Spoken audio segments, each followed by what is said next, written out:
मामला था, जो बनाया गया था नहीं, उसे बना दिया गया था, एक राजनीतिक साजिश। हेलो नमस्कार दोस्तों, आज मैं इस तरीके से आज इसलिए वीडियो बना रहा हूं क्योंकि जो है ना मनीष कश्यप के ऊपर, मनीष कश्यप का जो आजकल जो क्लेम चल रहा है कि ट्रेंड चला हुआ है, तो क्या नहीं क्या चला हुआ है आप लोगों के सामने आज जो हमने न्यूज में, चाहे आज वकील ने आज जो कह रहे हैं वो आपके सामने लाइव प्रूफ दिखाएंगे और देखते रहिए कि हाँ कितने मनीष कश्यप किस लिए बिहार छोड़े और बिहार में किस लिए जाने जाते हैं और किसके लिए लड़ते थे। तो आइए इस वीडियो में थोड़ा सा हम देखते हैं नज़ारा कि हम वकील जो है इस वीडियो में वकील क्या कर रहे हैं, थोड़ा सुनिएगा, जरा गौर से सुनिएगा।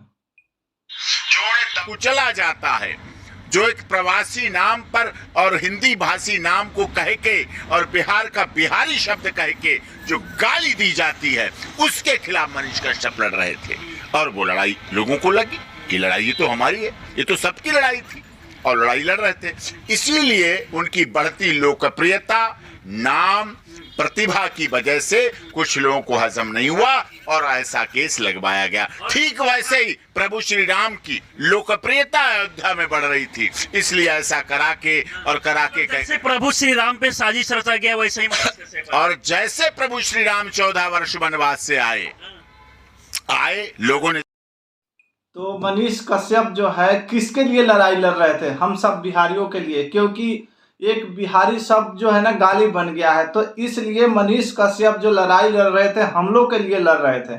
और हम लोग क्या करते हैं कि हम लोग गाइस कुछ नहीं समझते हैं कि हाँ बिहार के लिए हमारे कौन लड़ रहा है, क्या लड़ रहा है और किसने लड़ा है। तो देखिए प्रभु श्री राम के ऊपर भी चरित्र पर चरित्रहीनता का जो दाग लगी थी वो इस बारे में वकील साहब इसमें भी कह रहे हैं। और मेन पॉइंट मुद्दा क्या था, हमारे मनीष कश्यप जेल से जो बाहर आने वाले हैं, तो इस वीडियो में आपको वकील से सारा चर्चित हम विलोम कराएंगे कि हाँ मनीष कश्यप कब आ रहे हैं जेल से बाहर और कितने दिनों का मेन मुद्दा, मेन पॉइंट जो था वो मनीष कश्यप के ऊपर कब था और क्यों था।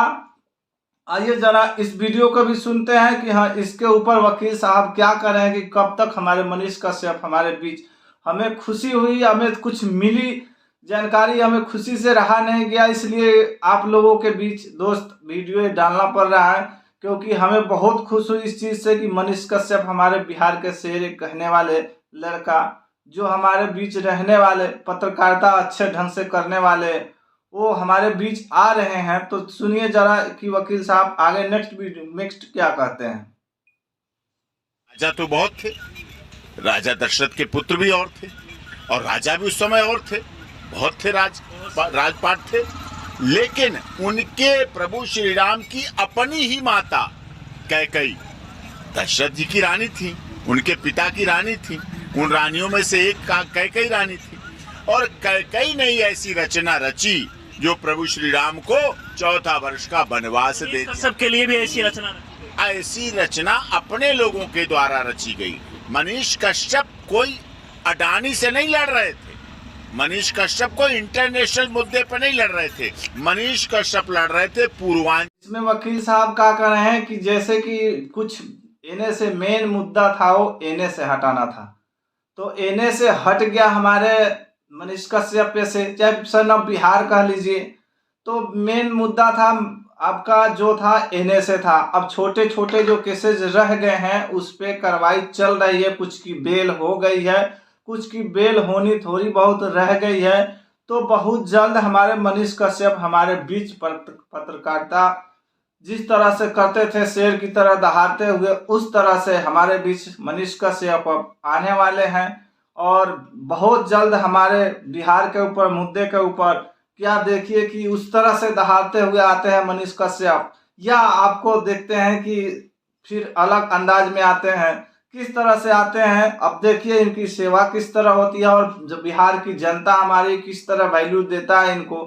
तो आइए थोड़ा सा वकील साहब नेक्स्ट में क्या बोले हैं वो उस वीडियो को भी जरा देखते हैं।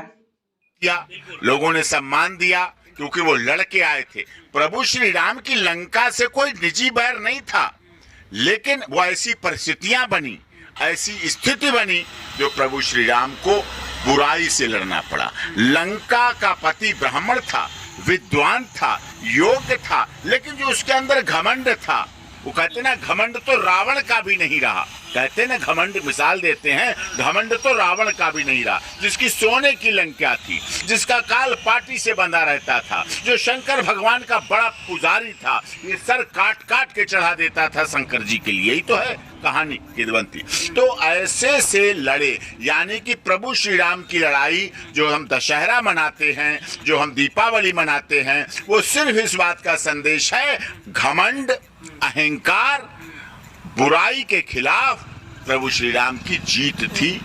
और सत्य कुछ समय स्टे करा सकते थे। मेरी मनीष कश्यप जो है लड़ाई के बतौर में जो किस में लड़ रहे थे और किस लिए लड़ रहे थे, बिहार की जनता के लिए लड़ रहे थे हमारे, और बिहार के जनता ने उनके साथ क्या कर दिया, और कुछ अपने ही लोगों ने इस केसेज में, जो छोटे छोटे केसेज में जो फंसा है, कुछ अपने लोगों ने, जैसे माता सीता का जो उस टाइम वनवास हुआ था श्री रामचंद्र जी का, तो कैकेयी माता का जो क्या कहते हैं पुत्र थे, उन्होंने कैकेयी माता जो है इनको वनवास दिलवाए थे।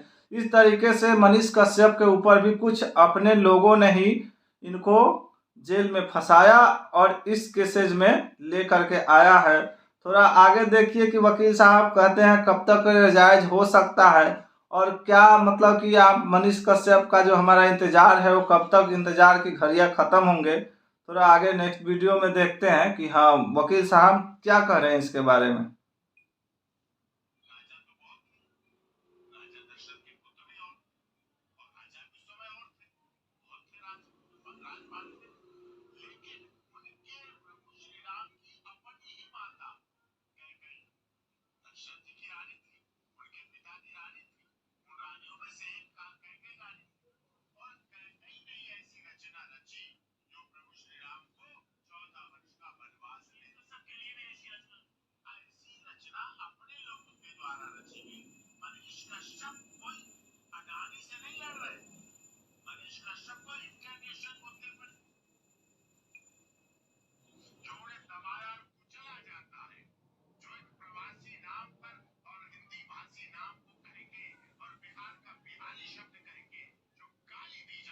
गाली दी जाती है, मनीष कश्यप उस पर उठा रहे हैं।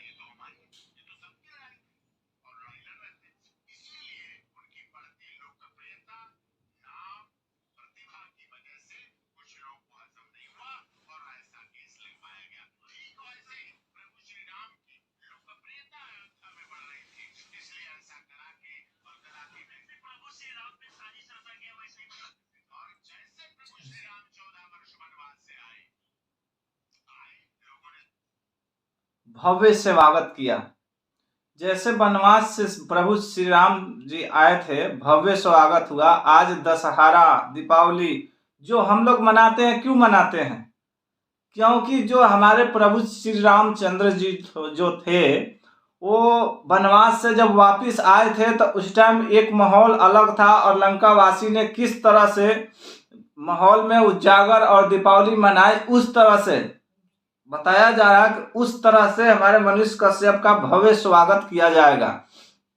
तो इसमें आपको बहुत अच्छी खबर मिली होगी। और देखिए आप लोग मनीष कश्यप से, अगर मनीष कश्यप से प्यार करते हैं तो इस वीडियो को थोड़ा ज़्यादा शेयर कीजिए, क्योंकि उनको चाहने वाले को थोड़ा सब्र मिले, और जल्दी से जल्दी ऊपर वाले से दुआ कीजिए कि हमारे मनीष कश्यप जो है हमारे बीच जल्दी आए, और मनीष कश्यप वही सी रंग ताल में फिर दहाड़ते आए। और कृपया चैनल पे नए हैं तो सब्सक्राइब कर लीजिएगा और बेल आइकन का घंटी ऑल दबा दीजिएगा। आपको ये हर इस चीज़ से अपडेट न्यूज़ जो आता है, आपको अपडेट न्यूज़ से लेकर वीडियो कैसे बनाना है, एडिटिंग करना है, सब इस चैनल पे मिलेंगे। तो मिलते हैं किसी नेक्स्ट वीडियो में। जब तक जय हिंद, जय भारत।